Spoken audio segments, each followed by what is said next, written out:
Hi friends, good morning అందరికీ, శుభోదయం. చూడండి వాతావరణం ఎంత ఆహ్లాదకరంగా ఉందో. ఏప్రిల్ 2వ తారీఖు. నేను ఏప్రిల్ ఫుల్ చేయట్లేదండి, నిజమే చెప్తున్నా. బాగుంది వాతావరణం మా ఏరియాలో. సో ఏరియా కూడా చూడడానికి లుకింగ్ చాలా బాగా నస్తుంది నాకు. ఎంతోమంది ఏరియాలో వాకింగ్కి ఇష్టపడతారు, ఒక ఉండడమే అదృష్టంగా భావిస్తారు. సో మనం కూడా అందరితో పాటే అండి.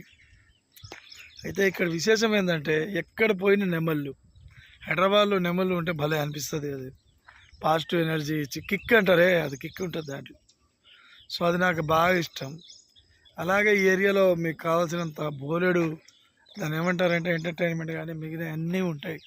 బాగుంటుంది ఫ్రెండ్స్ ఏరియా. ఇది హైదరాబాద్లో విపసన ధ్యాన మందిరం బ్యాక్ సైడ్లో ఉంటుంది. ఇది బాగుంటుంది ఏరియా చూడడానికి కానీ, ఆడుకోవడానికి కానీ, పిల్లలతో కానీ ఫ్యామిలీకు బాగా ఇది ఉంటుంది సపోర్టింగ్గా. ఇంకోటి ఏంటంటే, చాలామంది ఇక్కడ ఆర్టిస్టులు ఉన్నారు, సైంటిస్టులు ఉన్నారు, అలాగే చాలామంది మంచి మంచి హైఫై ఉన్నోళ్ళు ఉన్నారు.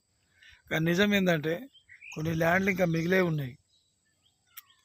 కానీ రేవంత్ రెడ్డి రావడం వల్ల ఏం జరిగిందో నాకు తెలియదు. కానీ ఒకటి మాత్రం నిజం, ఒక ల్యాండు అసలు రేటు బయటపడి, ఇప్పుడు ఎలా అంటే మీకు భాషలో చెప్పాలంటే, పెళ్లి చేసుకున్న ఒక సంవత్సరం తర్వాత మేకప్ పోతుంది కదా గర్ల్స్కి, లేడీస్కి.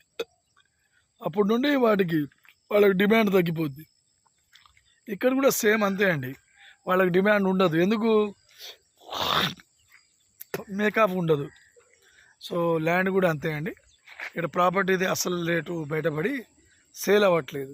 ఎందుకంటే ఒక కోట్లు పెట్టుకున్నారు, ఇలా కొనేవాడు లేకుండా అయిపోయింది. కారణం ఒకటే, ల్యాండ్ల మీద ఇన్వెస్ట్ చేయడం తప్పు కాదు, కానీ గుడ్డిగా రేటు పెట్టొద్దు. గుడ్డిగా రేటు పెడితే ఎట్లా వస్తుంది రేటు? రిటర్న్ రాదు కదా. So be careful.